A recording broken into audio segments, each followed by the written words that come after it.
Assalamualaikum warahmatullahi wabarakatuh. Perkenalkan, saya Adinda Putri Wanarsari dengan NIM J520210042. Kurangnya pengawasan dari pemerintah dan edukasi masyarakat, hal ini membuat saya memilih proyek warga dengan judul Maraknya Pemasangan Behel yang tidak dilakukan oleh tenaga ahli yang profesional. Dengan identifikasi masalah yang terjadi pada kehidupan sehari-hari, yaitu pemasangan behel gigi abal-abal memberikan dampak yang lebih besar bagi konsumen karena tidak dilakukan oleh tenaga kesehatan profesional, kemudian pemasangan behel yang tidak sesuai dengan SOP, serta kurangnya edukasi bagi masyarakat tentang pemasangan behel yang harus dilakukan oleh tenaga kesehatan profesional. Kesehatan merupakan suatu kebutuhan pokok dan utama dalam masyarakat. Namun, seiring bergantinya zaman, kebutuhan akan kesehatan yang semakin tinggi sering disalahgunakan sebagai sarana berbisnis atau mata pencaharian. Hal ini mengakibatkan banyaknya praktik layanan kesehatan yang tidak dimiliki izin dari Dinas Kesehatan. Khususnya pada tukang gigi. Tukang gigi adalah profesi yang telah ada di Indonesia sejak zaman penjajahan Belanda.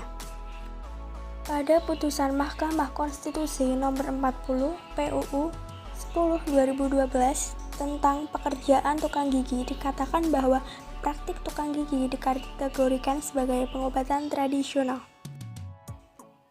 Serta pada Permenkes Nomor 39 Tahun 2014 tentang pembinaan, pengawasan, dan perizinan pekerjaan tukang gigi. Berdasarkan Pasal 1, Angka 1 Permenkes Nomor 39 Tahun 2014, tukang gigi adalah seseorang yang memiliki kemampuan membuat dan memasang gigi tiruan.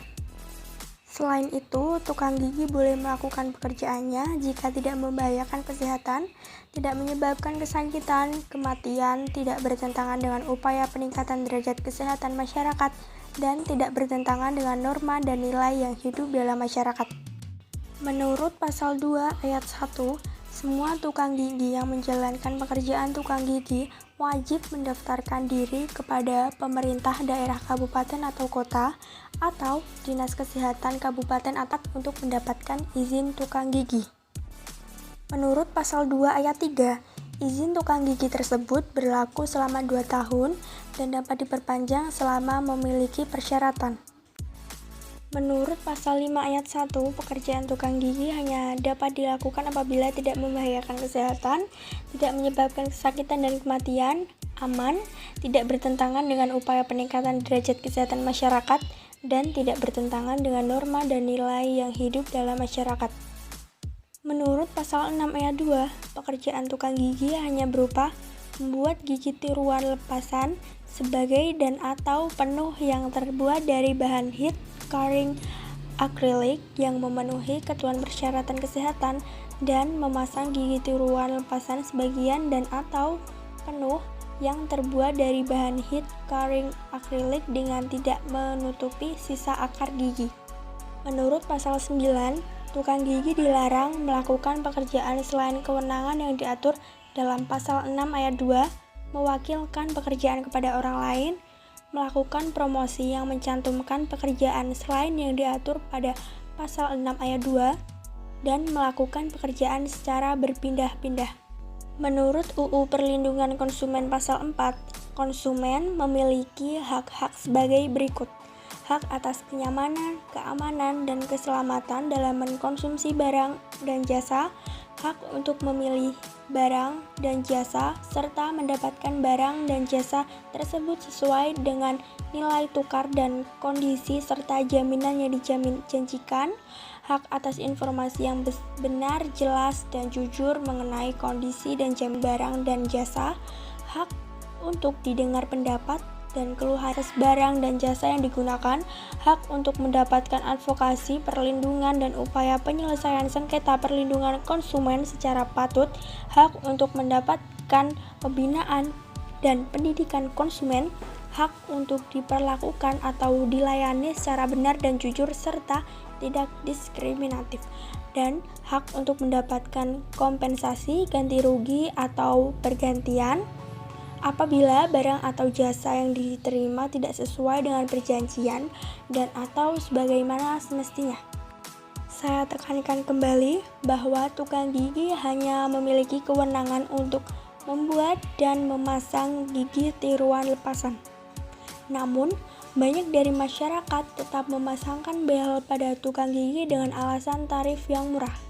Namun sangat disayangkan karena masyarakat kurang memikirkan akan jangka panjang yang didapat jika memasangkan behel pada tukang gigi. Jangka panjang tersebut yaitu akan hilangnya keestetikan dari gigi dan pengeluaran biaya yang semakin mahal karena biaya penyembuhan yang tidak murah. Kemudian, munculnya rusakan gigi yang diakibatkan oleh tarikan karet yang berlebihan dari behel yang membuat gigi akan goyang dan memicu terlepasnya gigi dari rahang. Karena karet behel memiliki fungsi yang berbeda-beda yang hanya diketahui oleh dokter gigi. Kemudian, bagaimana solusi dari permasalahan tersebut? Yang pertama, fungsi dokter gigi sendiri selain menolong yaitu menaikkan derajat kesehatan gigi dan mulut masyarakat Indonesia.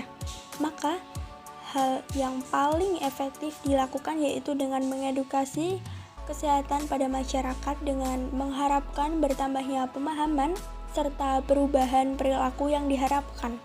Kemudian, dengan menertibkan oknum-oknum yang tidak bertanggung jawab atau tidak memiliki izin untuk memasangkan behel pada masyarakat. Sekian yang dapat saya sampaikan. Semoga ilmu yang saya berikan dapat bermanfaat. 1. Slogan dari saya, simpan uangmu demi keadaan gigi yang lebih baik. Salam sehat. Wassalamualaikum warahmatullahi wabarakatuh.